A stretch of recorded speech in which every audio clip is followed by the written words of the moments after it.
Assalamualaikum warahmatullahi wabarakatuh. Kami dari kelompok 4 akan menyampaikan materi tentang PPHUP karyawan 4, yaitu PPH 21 bukan pegawai. Next.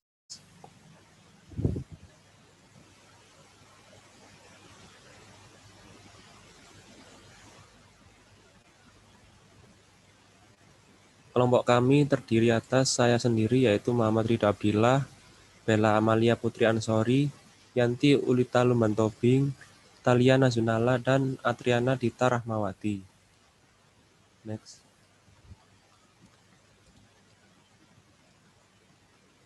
Materi yang pertama yaitu PPH 21 honorarium, yaitu tenaga ahli, pejabat negara, PNS, TNI, Polri berdasarkan dan tidak berdasarkan hari, dan komisaris bukan pegawai tetap.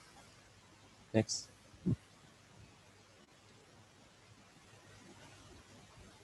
Tenaga ahli.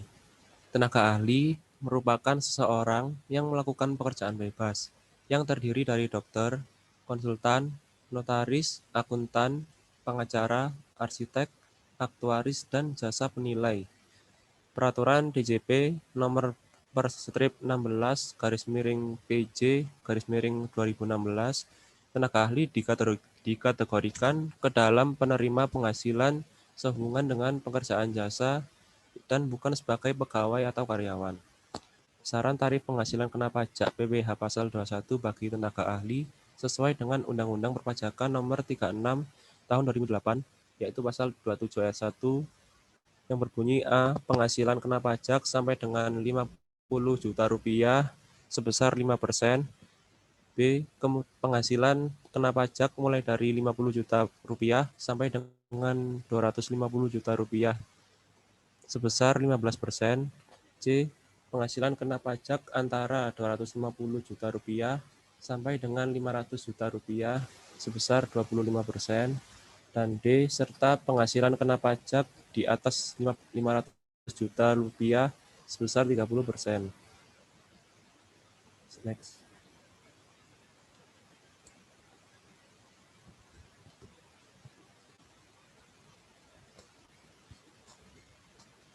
Cara perhitungan PPh pasal 21 bagi tenaga ahli mengacu pada Undang-Undang Perpajakan RI nomor 36 tahun 2008, khususnya mengenai tarif penghasilan kena pajak dan peraturan DJP nomor per strip 16 garis miring PJ garis miring 2016 tentang tata cara pelaporan PPh pasal 21 dan besaran tarif penghasilan tidak kena pajak sesuai dengan PMK nomor 101 garis miring PMK titik 010 garis miring 2016.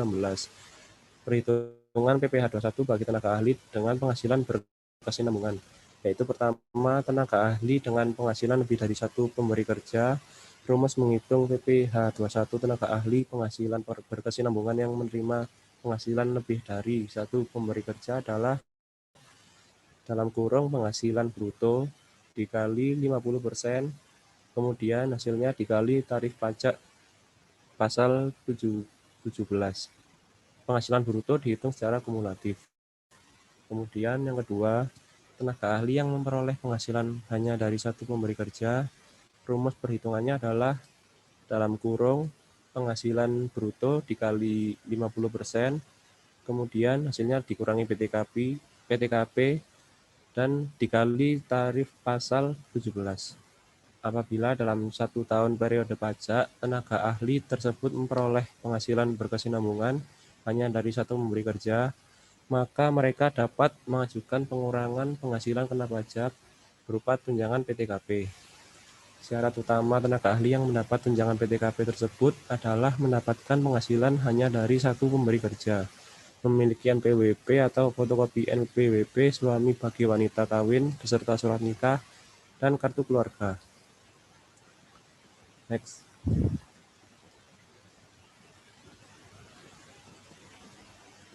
Contoh perhitungan PPh pasal 21 tenaga ahli dengan penghasilan tidak bersifat berkesinambungan bisa dilihat di slide tersebut.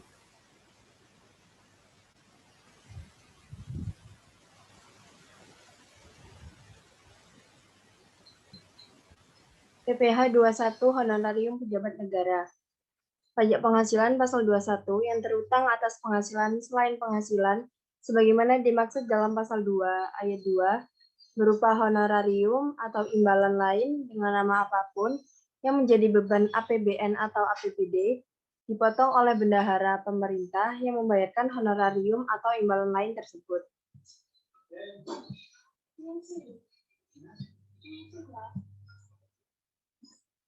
Pajak penghasilan pasal 21 sebagaimana dimaksud pada ayat 1 bersifat final dengan tarif A sebesar 0% dari jumlah honorarium atau imbalan lain bagi pejabat negara golongan bagi PNS golongan 1 dan golongan 2, anggota TNI, anggota Polri, golongan pangkat tamtama dan bintara dan pensiunannya. B sebesar 5% dari jumlah honorarium atau imbalan lain bagi PNS golongan 3, anggota TNI, dan anggota Polri golongan pangkat perwira pertama dan pensiunannya. Sebesar 15% dari bruto honorarium atau imbalan lain pejabat negara PNS golongan 4, anggota TNI, dan anggota Polri golongan pangkat perwira menengah dan perwira tinggi dan pensiunannya. Berikut adalah contoh perhitungan bagi PPh pasal 21 honorarium pejabat negara.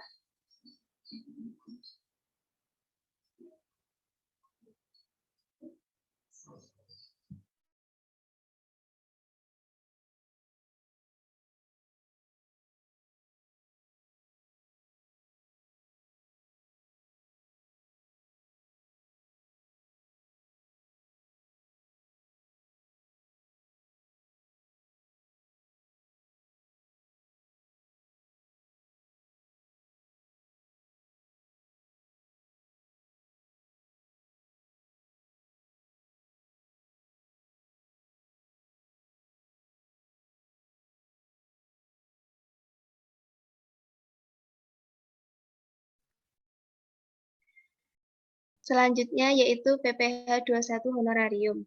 Komisaris bukan pegawai tetap. Komisaris merupakan orang yang ditunjuk oleh anggota, pemegang saham, dan sebagainya untuk melakukan suatu tugas, terutama menjadi anggota pengurus perkumpulan, perusahaan perseroan, dan sebagainya. Penghasilan yang diperoleh komisaris bukan pegawai tetap dapat berupa honorarium imbalan yang bersifat tidak teratur.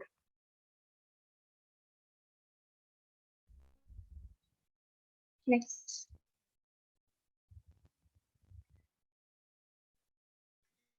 Dasar pengenaan pajak honorarium dikenakan pajak penghasilan pasal 21 dengan tarif progresif sebagaimana diatur dalam pasal 17 ayat 1 huruf A Undang-Undang Pajak Penghasilan, yaitu A.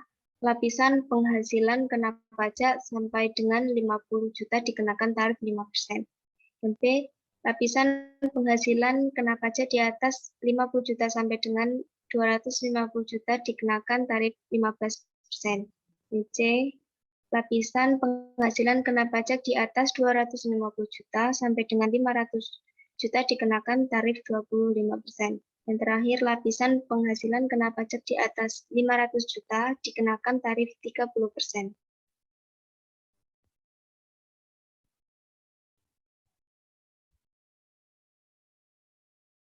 Dasar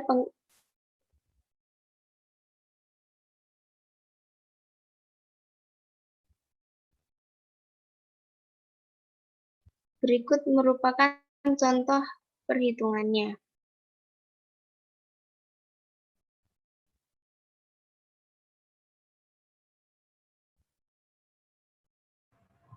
Selanjutnya yaitu ada PPh 21 honorarium atas hadiah.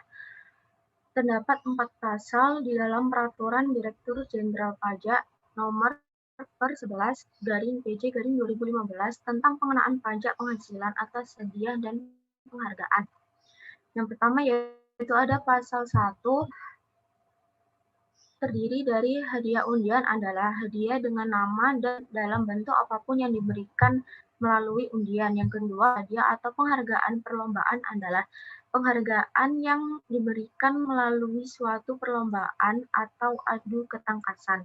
Yang ketiga adalah hadiah sehubungan dengan kegiatan adalah hadiah dengan nama dan dalam bentuk apapun yang diberikan sehubungan dengan kegiatan yang dilakukan oleh penerima hadiah. Dan yang keempat adalah penghargaan adalah imbalan yang diberikan sehubungan dengan prestasi dalam kegiatan tertentu. Pada pasal 2, penghasilan berupa hadiah dari undian, perlombaan, serta kegiatan dan penghargaan merupakan objek dari pajak penghasilan. Dalam pasal 3, yang pertama ada next. Pada pasal 3, yang pertama ada atas hadiah undian dipotong pajak penghasilan pasal 4 ayat 2 Undang-Undang Nomor 7 Tahun 1983 tentang pajak penghasilan. Ditetapkan sebesar 25% dari jumlah penghasilan bruto dan bersifat final oleh penyelenggara undian. Yang kedua yaitu ada atas hadiah atau penghargaan perlombaan sehubungan dengan kegiatan dan penghargaan dikenakan pajak penghasilan sebagai berikut. Yang pertama, ada penerima penghasilan orang pribadi wajib pajak dalam negeri dikenakan pemotongan pajak penghasilan pasal 21 sebesar tarif pasal 17 Undang-Undang Nomor 7 Tahun 1983 tentang pajak penghasilan sebagaimana telah beberapa kali diubah terakhir dengan Undang-Undang Nomor 36 Tahun 2008 dari jumlah penghasilan bruto. Dan yang kedua yaitu ada penerima penghasilan wajib pajak luar negeri selain bentuk usaha tetap dikenakan pajak penghasilan 26 pada pasal 26 Undang-Undang Nomor 7 Tahun 1983 sebesar 20% dari jumlah bruto dengan memperhatikan ketentuan dalam persetujuan penghindaran pajak berganda yang berlaku. Dan yang terakhir yaitu ada pajak penerimaan penghasilan wajib pajak badan termasuk bentuk usaha tetap dikenakan pajak pemotongan pajak penghasilan berdasarkan pasal 23 ayat 1 huruf A angka 4 Undang-Undang Nomor 7 Tahun 1983 sebesar 15% dari jumlah penghasilan bruto. Next.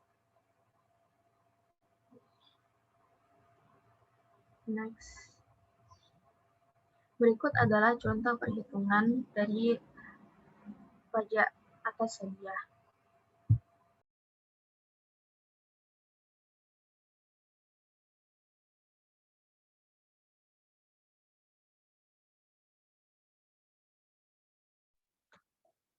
Yang ketiga adalah distributor multi-level marketing. Next.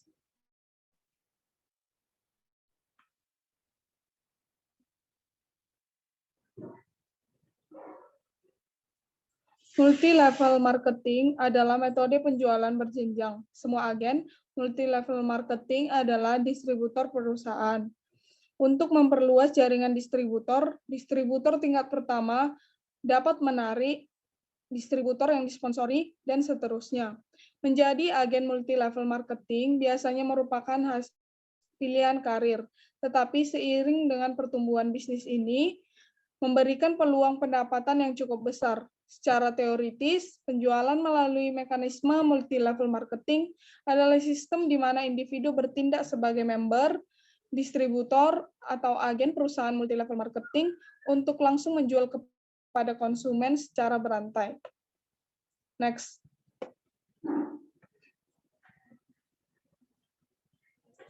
Jenis pembagian penghasilan yaitu yang pertama distributor multi-level marketing mendapatkan penghasilan dari keuntungan penjualan produk secara langsung dengan selisih harga seperti penjualan produk pada umumnya.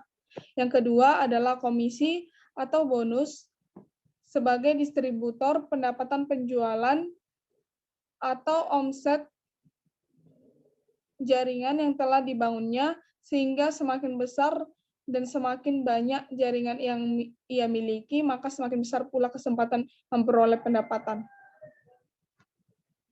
Next.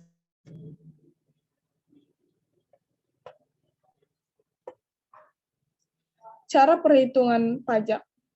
Penghasilan yang diterima para distributor multi-level marketing tentunya akan dikenakan pajak.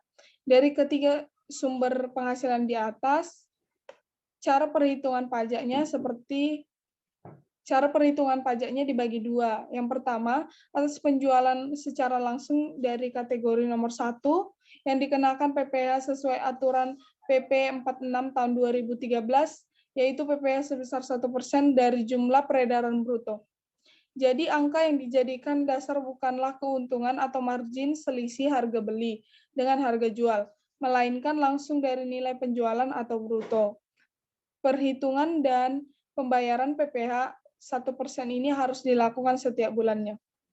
Yang kedua, jika memperoleh penghasilan dari kategori nomor 2 dan 3, maka distributor multi-level marketing akan disebut sebagai tenaga ahli yang melakukan pekerjaan bebas. Penghasilan ini nantinya akan dikenakan pada pasal 25 atau 29 dengan menggunakan norma perhitungan penghasilan neto, yaitu norma yang dapat digunakan seseorang menentukan dasar perhitungan PPh pasal 25 atau 29. Selanjutnya presentasi NPPN untuk distributor multi-level marketing adalah sebesar 50%, sehingga perhitungan PPh untuk distributor multi-level marketing adalah peredaran bruto setahun dikali NPPN 50% dikurang PTKP, lalu dikalikan tarif pasal PPh pasal 17. Jika semua perhitungan PPh telah diselesaikan, maka selanjutnya akan melakukan pembayaran pajak. Batas waktu pembayaran PPh yang sifatnya bulanan adalah tanggal 15 bulan berikutnya. Sedangkan untuk pembayaran PPh tahunan atau pasal 29 dilakukan paling lambat pada tanggal 31 Maret untuk tahun berikutnya. Selain melakukan pembayaran, kita harus melakukan pelaporan. Pelaporan dilakukan dalam 1 tahun sekali menggunakan SPT tahunan, PPh orang pribadi, formulir 1770. Pelaporan ini bisa dilakukan secara manual maupun online. Next.